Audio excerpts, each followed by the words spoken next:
Hey everyone, so just to follow up on my match that I shot this last weekend, I actually went down with a guy to Linden, California, which is about 3 hours from me here in Reno, and it was a pretty good match. So the club is called Linden Competitive Shooters Club, LCSC, if you guys are ever in the area wondering what it's like. And the way they formatted this match was to be 9 stages.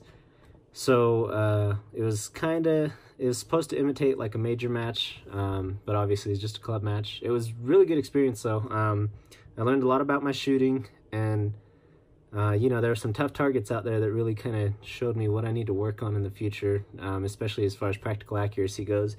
It was really good. But as far as my videos from now on too, I see a lot of guys that go on YouTube and just post their match video and that's it. There's nothing really. Sometimes some guys will put like their overall placement or their score for the stage, stuff like that, and I find it kind of boring. It's cool to watch and see people and how they shoot, and I know it's a good resource for yourself to see your actual videos, but as far as content for viewers, it's really kind of lame to just see a guy blast at some paper targets, especially if you don't know the sport and you want to support them. So for me to try and keep this interesting for family, friends, anyone that comes across my videos on the internet, I'm going to go for a kind of diary format like I'm doing right now. So just going over the match, going over how I did, performance, stuff like that. And I actually got this inspiration from a guy, YouTube channel named Pop's Quest, and he does a lot of the same stuff. So I'll leave a link to his channel down in the description if you guys want to check it out. You like this kind of USPSA stuff. And starting off with the first stage, I actually didn't get a video of it. I was actually really nervous, just wanting to perform well. I don't know. The nerves got to me though, and I forgot to ask someone to record. So I'll put a photo of it up at the beginning of the shooting videos. But basically, what it was you start in the back of an area, and you could either go left or right. There's a partial on the left, open target on the right, and you move forward, and then you go to the left, move across, and so I totally fell off the wheels on this stage. What happened was, starting off, I knew that I was gonna, you know, hit the partial on the left and then move forward, hitting the other targets, and I ran through this plan for probably a good 30-45 minutes before I actually shot. I was actually the last shooter in the squad for this stage, and I don't know what happened. I think in my dry fire, I've been kind of just splitting really fast on targets that I wouldn't normally split very fast. And for those of you who don't know, split means just like a really fast shot. So like 2 shots within, you know, 0.2 seconds of each other. And that just wasn't doable on some of these targets, especially for my current level of skill. So what was happening was one of the targets I was shooting at on the move completely missed. Didn't, you know, just for whatever reason, didn't see my sights on the second shot or the first one. I'm not even sure which one it was. And then my movement was bad, so I sprinted up to the second position, kind of fell over myself a little bit, had to readjust to engage some other targets, and then had 2 more misses. One of them was on a close target, which I'm kind of embarrassed about. Just called the shot bad again, like I said. And then another miss, I'm not even sure. I think it was on a further target, further engagement, probably about 10 yards plus. So not a good way to start my day, but you know, I kind of tried to throw it behind me. I was a little bit embarrassed, but you know, everyone's just shooting there for themselves and everyone's shooting for fun, so it wasn't that big a deal to me. The next stage we moved on to is called Holding Things is Dumb. This one was kind of cool. It was activator sequence. It started with an activator, so you pulled a rope and it started an arc swinger about 10 yards in front of you, and you had to start with your gun on the table. So I think the stage really went pretty well for me. I was a little bit wary on going too quick after the way the first stage went, so I kind of took it easier. You can tell like my movement was a little more cautious, and my splits were a lot more controlled, but also kind of slow. I don't know what happened really. I was probably worried about getting either more misses or there's actually a couple tough shots here. So I, you know, covered the swinger pretty well, I thought. It was kind of lame though. I hit 1 Alpha and 1 Charlie, and then after I took down the steals at about 10-15 yards, I came back and made up the Charlie with another Charlie. So other than that though, it wasn't too bad of a stage. I think I ended up finishing, what was it, 3rd out of 19 in limited division. So after that, the next stage was called Doorway to Heaven. For obvious reasons, there's a door door in that stage. So it started with a close target, a couple steals in the back, you move through a doorway, and engage a few more. And it started okay. Again, I needed a makeup shot that I probably shouldn't have. I think I engaged a target, the first target, way too quickly out of my holster, and swung like a Delta Alpha, and then had to make it up. And then, you know, just a couple makeups here and there that really kill your time overall. But the real problem here is when I got the door open, it opened a lot easier than I expected it to. So I kind of got it all the way open, and I was surprised that it was open. So I stared at the target, and you'll see in the video, but when you open the door, it activates a clamshell, which covers up the target behind it. So I swung open the door, and I was like, oh crap, the target's right there. Kind of panicked, and just flew a couple hopers. And again, I thought I called the shots good. I shot 3 shots at it before the clamshell closed down, engaged the other targets, and then it comes out to be that I actually had a Charlie Mike on that clamshell target. So if it wouldn't have been that I got a mic on it, I probably would have done a lot better on score, but I ended up placing 4th out of 19th limited division. Moving on, next stage is called Walls Go to Infinity. Again, this was another stage where I did well, but excessive makeup shots really killed my time here. There was one target that I just could not nail for whatever reason, and I'm thinking maybe it's because I was in a crouch position and at a weird angle that I'm not really used to. So what happened was, I think from the first position I tried hitting it, I took 3 or 4 good makeup shots on it, moved to the next position, and had to take another makeup shot just to be sure, along with more makeup shots on those targets from that array. So I lost on makeup shots alone. I lost probably a good 5, maybe even 6 seconds on that stage, and it probably cost me the stage as far as points, but I don't take it away from the other guys that were there, because, you know, there's some great shooters, but I did get 2nd on that stage. So maybe just cleaning up some shots a little bit will definitely help out in the long run. Next stage after that was a Cooper Tunnel stage. This was a decent stage for me. Again, some obvious things that need fixing. On the first target right away, I threw a Delta and then an Alpha. So this was the same issue where I was trying to shoot out of the holster way too quickly. And, you know, it dropped a few points there, but moving through, it was all right. It wasn't too bad. My time ended up being like 10, just under 10 seconds. And it actually ended up being the best score for the stage. So besides that first Delta out of the holster, it was not a bad stage for me. Even though I kind of started to cramp up going through that tunnel. You'll see me when I get into the first position, I stop and then I have to drop to a knee because my hip flexors started cramping. But again, a good stage overall. Stage 6, called What to Do. This one really kind of, like, I started feeling better throughout the day, and then this one kind of kicked me back down, stole my lunch.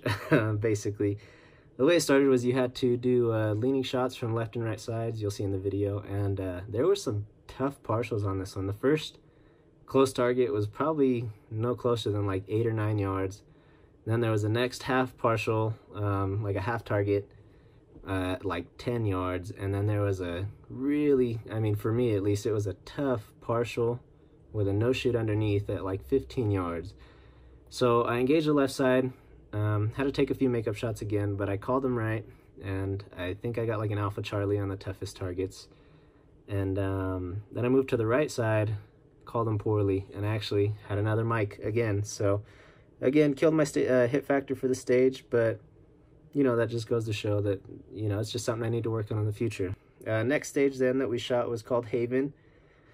And this one, again, just trying to engage too quickly. So it started as a unloaded start. You have to run up, you know, all your mags are on a barrel. So you have to run up, grab your first one from a barrel, load your gun. And there were 2 partial hardcover targets on the left. And I blasted 2 at the bottom one, and then 2 at the top one. And I knew that I'd missed one on the bottom one. So I made up a shot on the bottom one, not realizing that I had a miss on the top one. So ran away from that target. Time was okay for the rest of the stage, as well as the hits. Again, another unnecessary makeup at the front. I made up 2 alphas with another shot for whatever reason. I just called it poorly. And killed my hit factor again because of that miss at the start. So it's just what happens when you disrespect the easy targets. You think they're so easy you don't have to do anything. And, you know, it is what it is. Another learning experience. So because of that miss, that threw me 6th place again out of 19. So as you see, there's a pattern here. I was about 6th place on most of these stages. Next stage after that was float like a butterfly, shoot like a GM. And this one was interesting. It had 2 shooting boxes with a 2x6, I think, connecting them in the middle. And I'll be honest, by the time we got to this stage, I was drained. We'd been shooting at this point for about 9 hours, 8 or 9 hours. And in the hot California sun that I was not prepared for, is I think like about 75 degrees for most of the day, most of the afternoon. And I just wasn't ready for it. So I got to this stage. I was kind of like, okay, let's just get this done, get ready to go. And probably not the best attitude for a stage to go into. And I actually ended up getting a couple no-shoots on some of these partial targets you'll see. And I think I got 1 on each target, which again was just, I think it was poor trigger discipline. I was kind of yanking the trigger when I saw the sights, which I think kind of happened throughout the whole match as well. That's a lot of my no-shoot penalties, was just kind of yanking the trigger. So something to work on again in the future, but you know, it wasn't a complete train wreck. Again, 6 out of 19. And there was a couple makeups too that cost me some time compared to some of the other guys. You know, my time was just a couple seconds slower from the fastest guys, and it was because of those makeups. So not too worried about that. Like I said, it's just more stuff to work on. And finally, the last stage was the classifier. So again, I'm already drained, but at least at this point, I don't have the excuse of saying I wasn't warmed up for the classifier. And for those of you who don't know, the classifier stages are kind of like identical, repeatable stages in USPSA that, depending on how you shoot it, you are placed into a percentile based on your score. And that percentile is how you get your classification, you know. So like the top 5% are Grandmaster class, top 25% are Master, and so on and so forth. So right now I'm a B class shooter, which is all right considering I've only shot 4 other classifiers besides this one. Good place to start.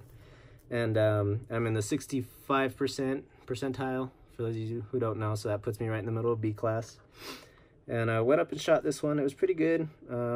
I almost got the A class hit factor, but I had 1 makeup on the first steal, and then I had, I believe, 3 Charlies, which when I did the math on it, 1 less makeup or 1 more alpha would have had me pretty well in the A class, probably like 78, 79%.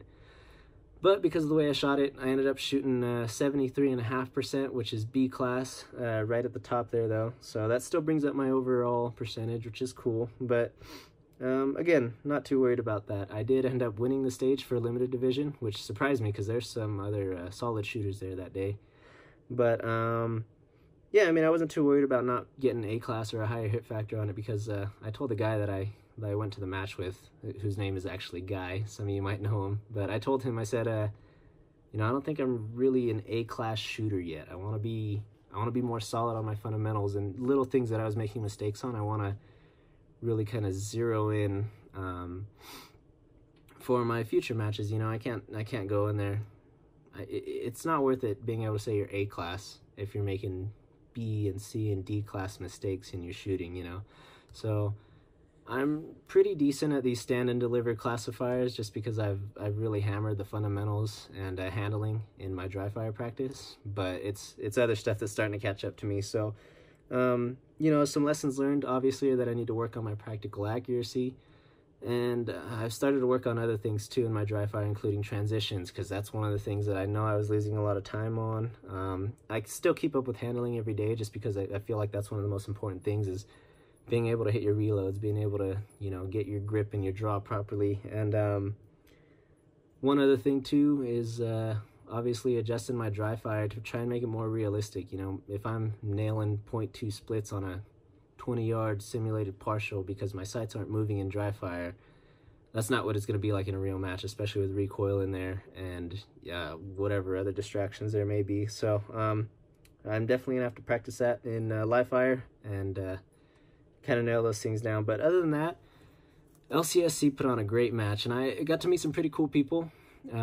Everyone in my squad was, I mean, you know, everybody was in a good mood the whole time. I didn't really know the guys, so I wasn't like bros or nothing, but I do hope to shoot with some of those guys again in the future. I don't know that I'll make another match out to LCSC before I move. I'm moving here in a couple months out of state, But, you know, maybe I'll run across these guys someday in the future. And yeah, that's about it for now. So this ran a little bit long. I might cut some of these parts out, but enjoy the match video. Thanks for watching.